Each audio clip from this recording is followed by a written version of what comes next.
Hola oyentes de Radio Sefarad, es un gusto volver a comunicarnos con Alicia Benmergui en Argentina para seguir hablando de Milim, la historia de las diásporas. Hola Alicia. Hola, ¿qué tal? Sí, vamos a seguir en estos días hablando de la historia, de esta intrincada historia. No sé a quién le tuve que mandar el otro día una breve historia de los judíos en la Argentina y era tan complicado contar toda la complejidad y todas las variantes que hay. Y bueno, el otro día encontré un texto que me mandaron también por ustedes por la radio y me decía una señora, es una historia muy intrincada y a ella le parecía que era muy interesante, pero que intrincada es, no tengas dudas.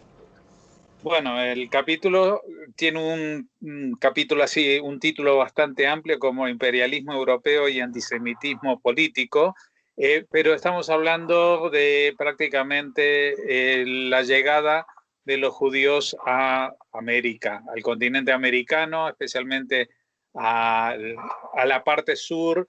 En la entrega anterior hablamos de los primeros judíos en Brasil. Bueno, vamos a seguir contando esta historia que sí está relacionada con el antisemitismo. Lo que pasa es que cuando hablas de judíos y vas y venís en la historia, el antijudaísmo y el antisemitismo se puede decir que es casi una constante. En cambio, el imperialismo está relacionado con los últimos años o las últimas décadas del siglo XIX. Pero bueno, nosotros vamos a seguir contando qué fue lo que pasó con los judíos de Brasil, no de un modo detallado, tal vez después cuando lleguemos a ellos lo vamos a hacer, pero ¿por qué estamos hablando de los judíos de Brasil ahora? ¿Por qué me puse a contar esta historia? Bueno, porque está muy relacionada con el resto de la historia de Latinoamérica, de cómo estos portugueses que se instalaron en el Brasil, algunos se van a quedar como criptojudíos y otros cuando Holanda sea derrotada se van a ir para siempre de Brasil. Tiene que ver con cómo circularon por todas partes, cómo llegaron al Potosí, cómo participaron en todo el tema del contrabando de plata especialmente, pero también de esclavos, de toda una serie de cuestiones que están relacionadas. Y después, bueno, tiene que ver con los judíos que van a llegar de Marruecos, judíos sefaradíes, que van a llegar de Marruecos y se van a establecer en el Amazonas. Estamos hablando de principios del siglo XIX, en el Amazonas, en lo que es el norte de Brasil, y también de los judíos que vivían, se instalaron también en Iquitos, en la zona de la Amazonía peruana. Entonces, por eso nosotros escuchamos y nos enteramos de la historia de tumbas o de lo que quedó de restos de esta población. ¿Y por qué estoy contando esto también? Bueno, estoy contando porque parte de los judíos que llegaron a Buenos Aires, algunos lo hicieron viniendo directamente de Marruecos, pero otros no. Otros se fueron cuando se fundieron, porque verdaderamente se fundieron en el Brasil cuando termina todo el tema sobre todo del caucho que ellos usaban, que eso sacaban de los árboles de ahí del norte de Brasil. Empieza toda una decadencia económica y va a traer a muchos de estos judíos a instalarse aquí en la comunidad. Van a ser una de las primeras comunidades que se va a establecer acá en Buenos Aires, la primera comunidad judía que es de origen sefaradí y que son los judíos de Marruecos. Más o menos se calcula que llegan entre 1860 y 1870. Cuando te conté que estaba explicando la historia, lo intrincada que es la historia de los judíos de la Argentina, para contarla, de las mezclas, de las distintas oleadas migratorias, lo que sí le explicaba que estos judíos llegan aquí y se instalan y no suscitan sospechas en la población, porque se podían realmente mezclar muy, muy fácilmente, identificar. Gran parte de ellos tienen apellidos que no suenan como judíos, por lo menos como los ashkenazim que van a llegar posteriormente. llamarse García. Hay gente que me dice, pero Fernández solamente son sefaradíes los que son con S. No, también hay judíos sefaradíes que el apellido termina con Z, lo mismo que hay López que terminan con Z. Solo ir acá a las sinagogas de los judíos de Marruecos, que está acá en San Telmo, uno mira en las paredes y ve apellidos absolutamente españoles, Toledo, Ventura, hay tantos apellidos, estos son también turcos. Y la gente acá, ¿qué iba a saber que eran judíos? Esta era una zona especialmente antijudía, porque el antijudaísmo estaba en las raíces de la colonización española, de lo que hubo acá en América. Y también fue así en el Brasil. En el Brasil también por el tema de la Inquisición y de la persecución de los judíos que hubo. Bueno, voy a volver al tema original que había prometido. Entonces llegan, tenemos judíos que llegan del norte de Marruecos, los otros, los portugueses se fueron, los de origen, estaba leyendo recién un texto muy interesante para contarlo a ustedes, y hay alguien que escribió y que dice que los primeros judíos que se establecieron en Nueva Ámsterdam, que es Nueva York, eran de origen brasileño. Bueno, digamos que Brasil como Estado, como país en ese momento todavía no existe, pero bueno, son los judíos que se fueron cuando Holanda pierde la guerra con Portugal, y bueno, son los que se establecieron ahí en el Caribe, y después ahí en Nueva Ámsterdam y en distintos lugares de Estados Unidos. Nosotros no vamos a hablar de ellos ahora, yo creo que ya lo hicimos, podemos repasar en algún momento esta historia, pero de los que nos vamos a ocupar son de los otros, los que llegan, y llegan al norte, vienen sobre todo a Manaos, y ahí tengo acá las aldeas, las voy a nombrar, llegan a aldeas como Maguá, Itacoatiara, Alencar, Óbidos, Cametá, Santarém, Itaúba, y son los lugares que estaban dispersas a lo largo del Amazonas, y también en Iquitos, y Yurimaguas, que es en el Perú, y acá el texto dice, esto estoy leyendo, que se encuentran la mayor parte de antiguos cementerios judíos que se hallan abandonados. Y lo que encontramos también en esto, que la mayor parte de los apellidos de estas familias que están escritas en estas tumbas, además vamos a hablar de los que están vivos, provenían de Tánger y de Tetuán. Y entonces dice que en estas tumbas que se hallan en Iquitos, y después también en el norte de Brasil, también de las personas vivas, son nombres tales como Azulay, Abensur, Asayac, Bengio, Benzaquén, Benchimol, Bendaán, Benarroz. No nos olvidemos que Benarroz es de Benarroch, Medina, Saba, Cerrulla, Saguri, y muchos otros que cuentan textos de origen marroquí que estaban fechadas entre 1890 y 1930. Las primeras familias judías que habían llegado a esta región del Amazonas lo hicieron en 1810. Se dice que la sinagoga Sha'ar Hayamaim de Belém, que es la más antigua de Brasil, excluyendo a esas que habían fundado cuando estaba la ocupación holandesa, había sido fundada en 1823. Y han estado siempre en actividad. Siguen estando ahí estos judíos y siguen yendo a esta sinagoga. Dice que estos inmigrantes judíos marroquíes que vivían en el Amazonas vivían sobre todo el comercio de los productos de la selva, que viajaban en barco por la región. Esto no es de extrañar, es una historia, una constante, la historia de todos los judíos, no solo de los judíos judíos sefaradíes. Los judíos en así hicieron lo mismo. Para comprar los cueros y las pieles de los animales, las especias, las castañas y otros productos de la selva, para vender granos, telas y diferentes artículos producidos en la ciudad. Dice que en 1880 el descubrimiento del caucho, que era un producto muy abundante en el Amazonas, creó un verdadero boom económico.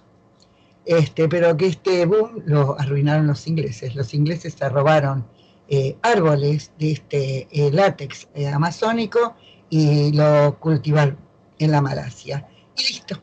Y entonces esa fue la debacle.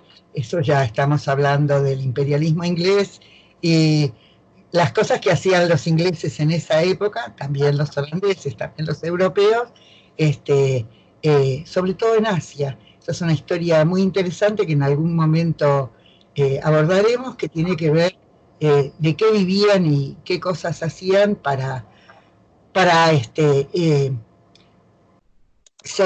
hacer más sólida su economía y cómo dominaron al mundo y sobre todo la región también de Asia. Entonces dicen que los judíos abandonaron sus aldeas sobre las orillas de los ríos amazónicos para buscar un nuevo modo de vida en Manaos, Belém y en Río. Y bueno, estos judíos, una parte de ellos ya conté que se vino a otra. Pero hay una cosa muy curiosa. Dice que muchos de estos judíos, descendientes de los judíos de Marruecos, se asimilaron, otros perdieron su identidad y lo que quedaron son los millares de descendientes que conservan los nombres y los apellidos típicos de los judíos marroquíes. Bueno, y entonces acá cuenta la historia.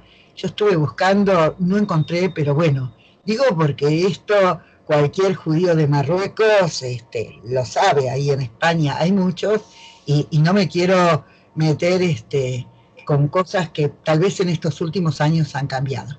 Pero dice, hay un historiador, que hace algunos años que murió, que se llamó Samuel Benchimol, y escribió el libro Eres Amazonia, o Amazonía, y dice que él decía que casi 1000 familias judías se fueron de Marruecos para el Amazonas entre 1819 y 1930.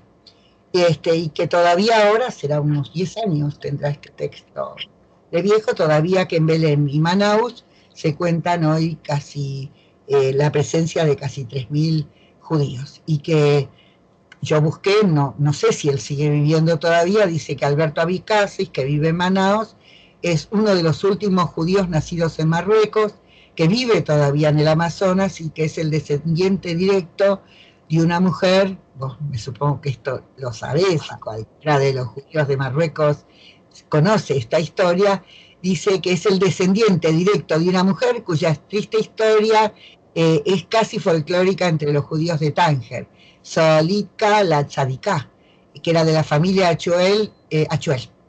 Entonces cuenta que ella era Sol, que en 1834 tenía 14 años y que el sultán Muley Abderramán se quiso casar con ella y le dijo que se convirtiera al Islam. Como ella lo rechazó, fue condenada a muerte. Y entonces lo que dice es que yo tenía idea que era una leyenda, parece que no es el caso. Dice que esto provocó una emigración masiva de judíos de Tánger a Gibraltar, donde la familia Achuel se estableció, trasladándose luego al Amazonas. Bueno, y entonces en estas cosas, de estas idas y venidas de estos judíos, los judíos volvían de vuelta, algunos a Gibraltar, donde tenían sus familias, y otros directamente a Marruecos para buscar chicas para casarse con ellos, chicas de su comunidad. Entonces, en el caso de Alberta Becasi, dijo que la madre no quiso emigrar al Brasil, porque ella había nacido en Gibraltar y se casó con el padre en Tánger, pero cuando el padre quiso ir a Brasil, ella no quiso porque a su hermano Moïse, ¿está claro lo que estoy contando? Sí. Su hermano Moïse, que vivía con su padre en Magua, había sido asesinado por su yerno. Su tío Moïse se había casado con una portuguesa católica y su hija se había casado con un caboclo. Caboclo es mestizo, se les dice en el Brasil. Y dice que una tarde se peleó con su tío, estaba un poco borracho y lo mató con su revólver. Y los 8 hijos que tuvo este tío Moïse, cortaron todos los lazos que los unían con el judaísmo, y todo lo que quedó del judaísmo de ellos son los nombres, porque todos se llamaban Rachel, Rivka, Jaim, David, todos habían sido bautizados. Bueno, vamos a ¿tengo tiempo para contar más cosas? Sí, un poco, sí. Entonces, se dice que en Manaus pasaron algunas cosas. se dice que no hay antisemitismo, que, y que hay una tumba en el cementerio cristiano de un rabino que se llamaba Shalom Emanuel Muyal, que era un rabino marroquí que había venido a Manaos en 1910 en busca de recursos para una yeshivá de Jerusalén. Ninguna duda de que esto fue cierto, porque los judíos se comunicaban con los lugares más remotos, viajaban kilómetros y kilómetros, y esto pasó siempre en todas partes. Otra vez, entre los judíos ashkenazim y los judíos sefaradim, o entre los judíos, así, a secas. Porque las comunidades de algún modo lograban conectarse entre sí. Bueno, dice que este rabino, Muyal, se enfermó de fiebre amarilla, algo que es bastante común también ahora en Brasil. La fiebre amarilla es algo que es muy fuerte y que está ahora, más allá de coronavirus, también hay dengue y hay otras enfermedades del trópico y están muy extendidas. Y entonces este pobre hombre se enfermó de fiebre amarilla, se murió y lo tuvieron que enterrar en un cementerio cristiano, porque no había ahí un cementerio judío. Entonces parece que el rabino Muyal tiene esa misma fama milagrosa que hay muchos rabinos que tienen en Marruecos. Entonces dice que alrededor de su tumba se encuentran decenas de pequeñas placas de mármol, viejas o recientes, con los agradecimientos por las gracias obtenidas, como numerosas marcas recientes de vela. Y que estas peregrinaciones que hacen los judíos que viven ahí no solamente son de los judíos, que llegan ahí en los días de Yamim Noraim, entre Rosh Hashanah y Yom Kippur, que los judíos de Manaos visitan la tumba de este rabino, pero que sobre todo son los no judíos que vienen, rezan y prenden las velas. La sinagoga de Beit Yaakov, Rabí Meir de Manaos, es una muy vieja, y ahí hay una Torá que trajeron de Marruecos para donarla a esta sinagoga. Y esta Torá está guardada en el Aron HaKodesh de Manaos, y esta Torá tiene una antigüedad de más de 400 años, porque fue llevada de Portugal a Tánger en la época del éxodo de los judíos ibéricos, y de Marruecos a Manaos en el siglo XIX. Así que tenemos una historia que no sé si mucha gente la conoce y tiene idea. ¿Por qué yo elegí contar esta historia de estos judíos de Marruecos? Bueno, porque en estas historias, en la historia general se mezclan las historias personales. Es bueno que la gente tenga idea de que pertenece a esta historia general, de que no es algo ajeno que leen los libros. Y en este caso es la historia de la familia de mi marido, donde su abuelo materno era de Marruecos, buscó vino y después se fue otra vez se volvió a Marruecos para casarse con una chica de su comunidad. Ella era, el abuelo parece que era de Tánger, y esta abuela no, de la otra antigua comunidad española. Y después se fundó cuando las cosas empezaron a ir muy mal. Vivían en Belém do Pará y vinieron acá a vivir a Buenos Aires, donde se instalaron.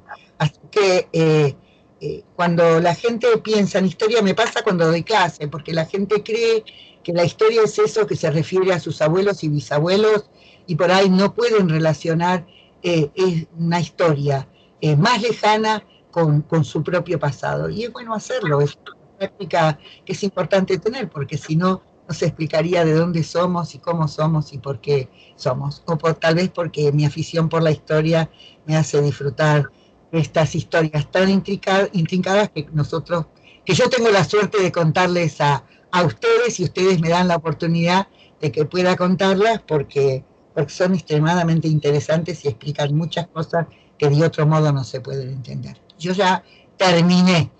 Si me querés preguntar algo, comentarme algo. No, yo creo que ha quedado claro.